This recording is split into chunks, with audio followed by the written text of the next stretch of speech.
Hi there, I'm Karen McCarthy and it's time to Karen-ize. Today's Friday, that's when we do some crafting.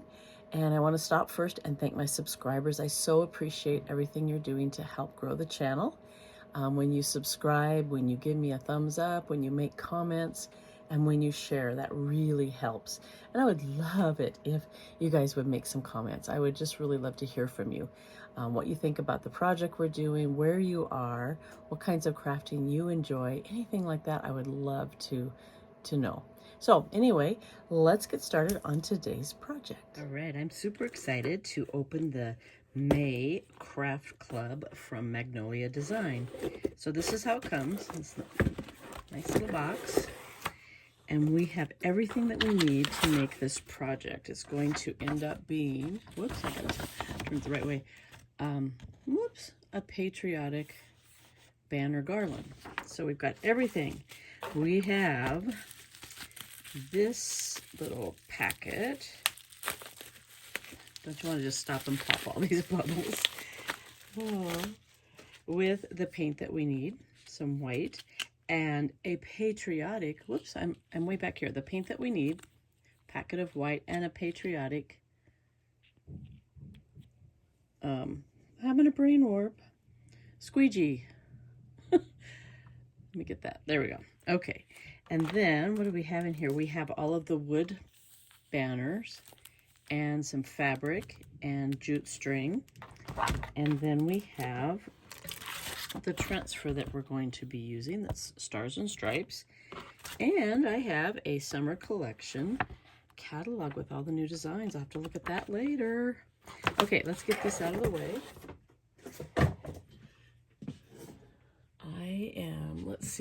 I am using a new phone mount, and I know it's got a light, but I can't find it right now. Oh, you know, I just spent about 20 minutes looking for these, and they were sitting right here on my craft table. That's going to be a new one that we do next. Anyway, okay.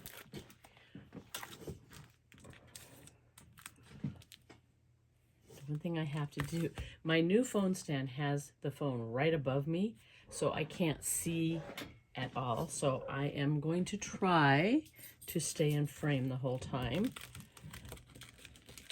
I was having trouble. I have a really nice phone stand, but I just could not get a good angle. Ah, the mail lady must be here because I hear the dogs going crazy upstairs. They love the mail lady. All right. So this is cute. All right, I'm going to put all of the pieces, make sure that paint up there is dry. So we've got red ones and blue ones. The directions say, cut the stencil on the cut line. All right. So let me get the stencil out.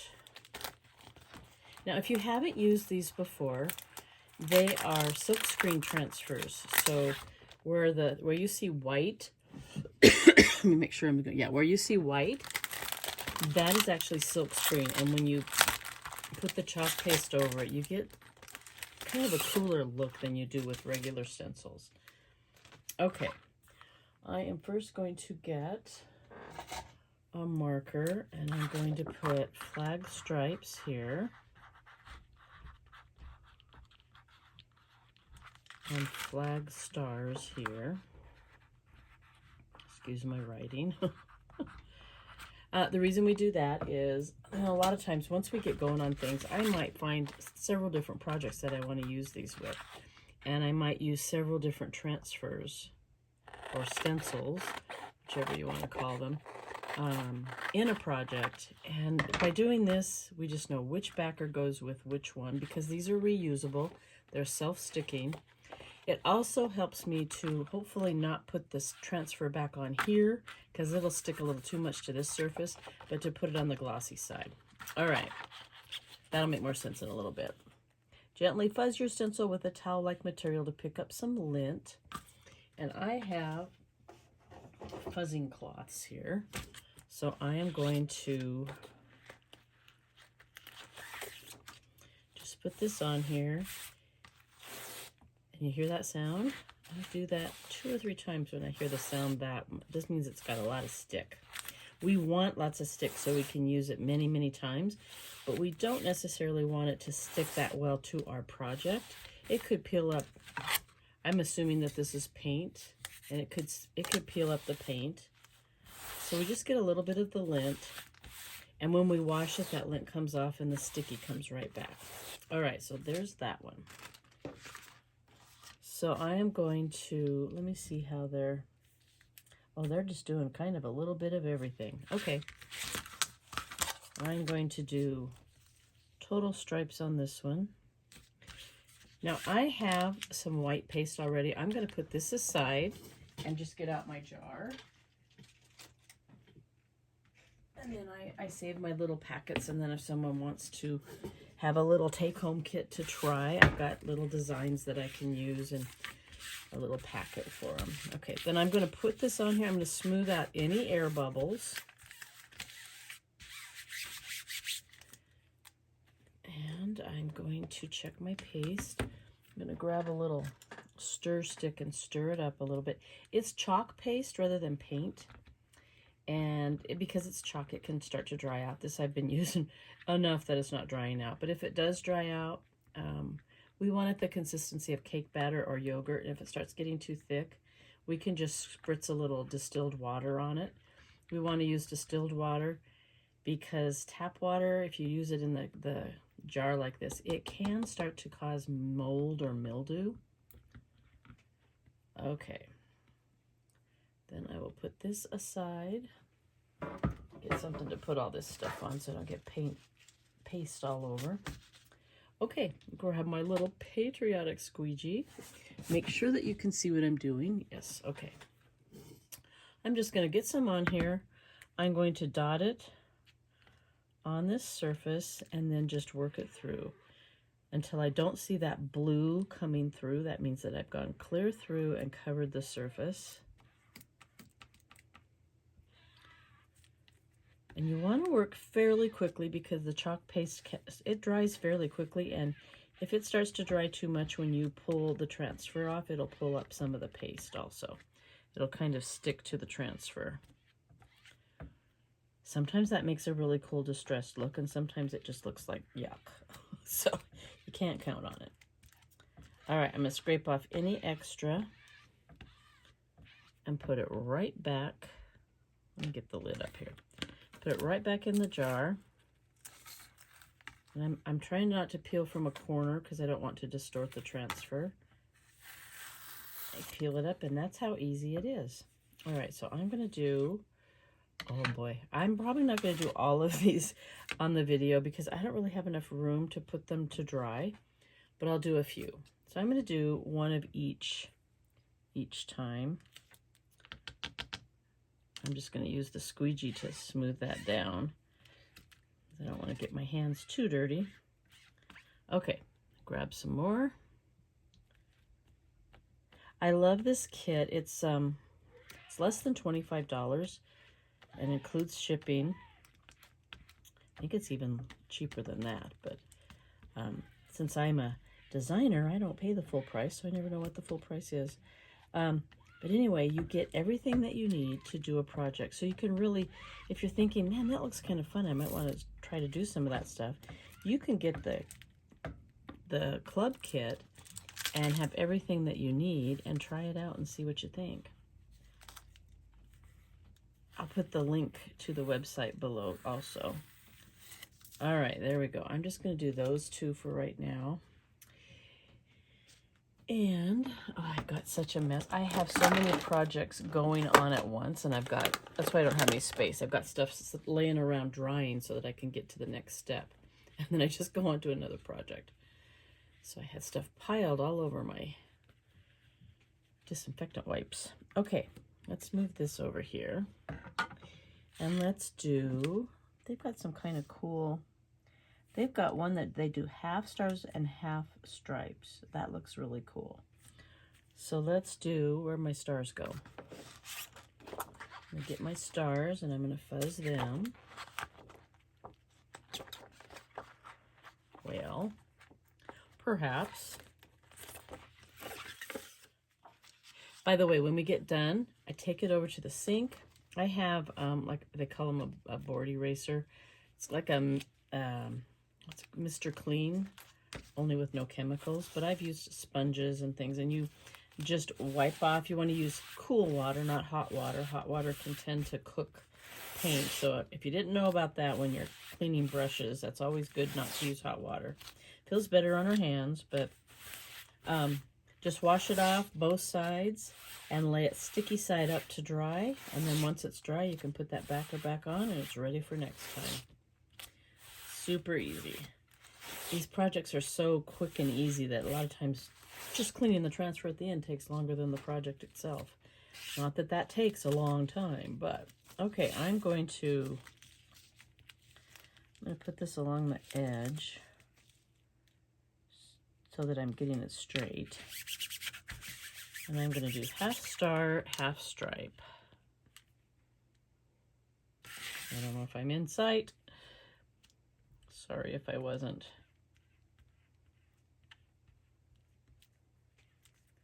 Okay. Put all that extra, but I'm going to have to order some more white, or I might have another jar down there. I've been doing a lot of crafting lately. All right.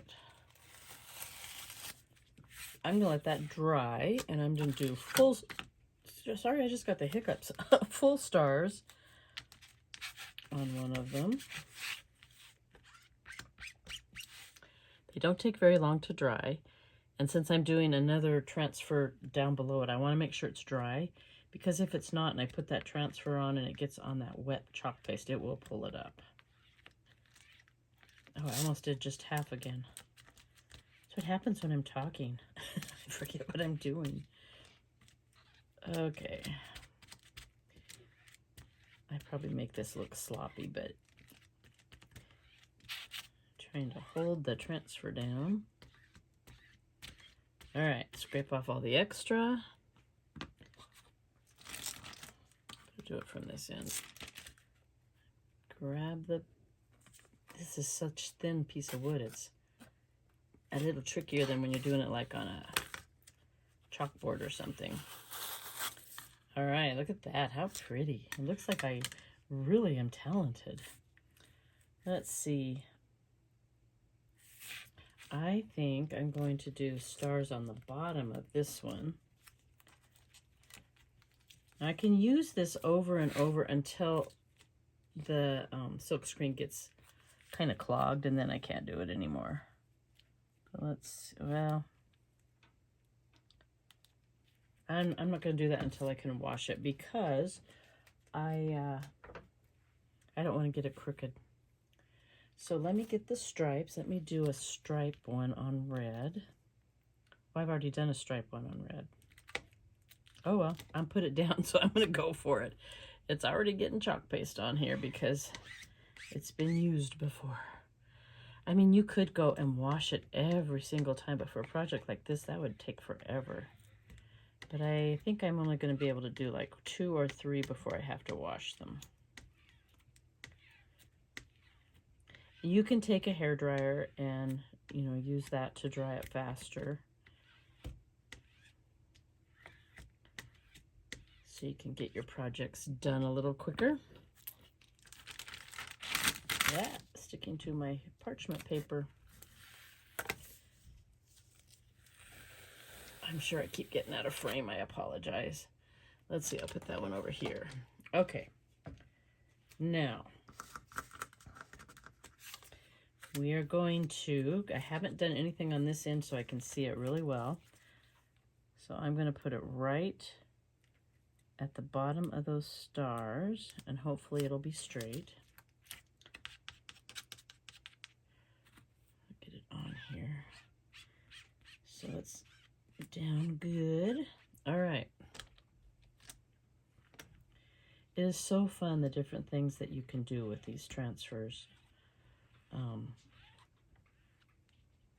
I use bits and pieces from different sets to make new designs all the time. It's fun.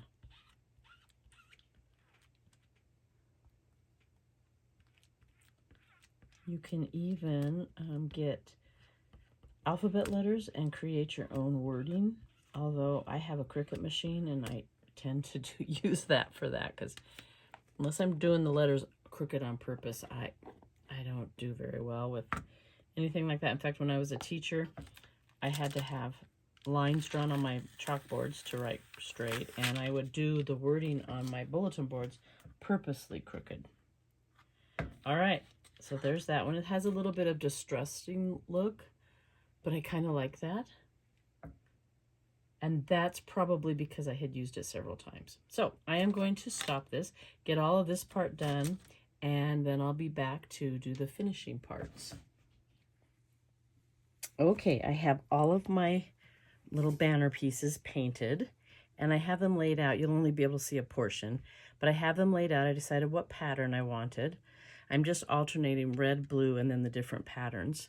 And then the next step was to take the fabric that looks like this and cut it into 1-inch strips, and they said you'd need about 11. Now, when you're doing this, if you haven't done it before, I rip them. I don't cut them. I rip them, and that way I don't have to worry about going straight. You're going to have a lot of strings, and here's all the strings that I took off. So just know you'll have a bit of a mess. I made a rag wreath, a couple of rag wreaths at Christmas time, and it was a great sitting in front of the TV.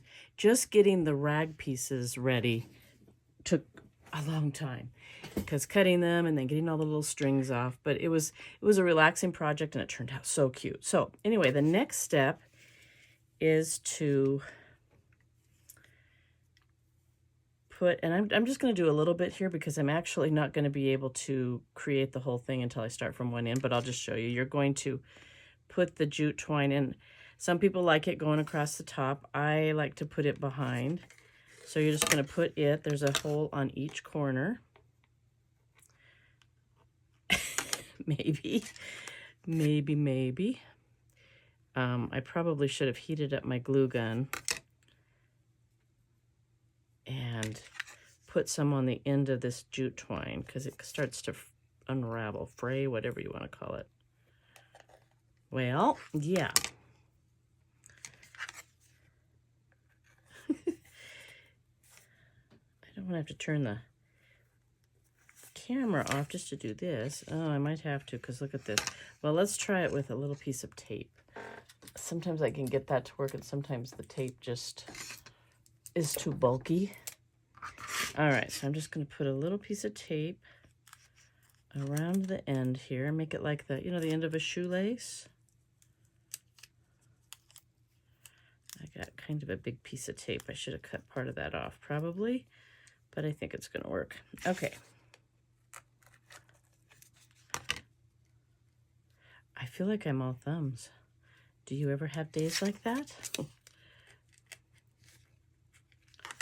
Arg. Again, I know you probably get tired of me saying it's my fingernails. I love my long fingernails, but they do make me a little klutzy when doing crafting. There we go. I just want to get this one and then just go through one side of this, and then I'll show you what else you do. Gracious.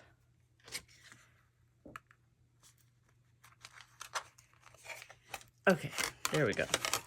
All right, and then you just decide how far apart you want them, that type of thing. And I'm not quite sure of that until I get the whole thing done, but probably about that far apart. Then you're going to take your fabric, and when you cut it, you want to make sure that the stripes are going the long way. You don't really want them to be going sideways. You fold it in half. The directions, let me read you what the directions said. It took me a while to figure out what they were saying. I think it's a misprint.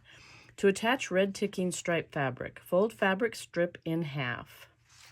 Slide the folded portion under the ticking stripe towards your body.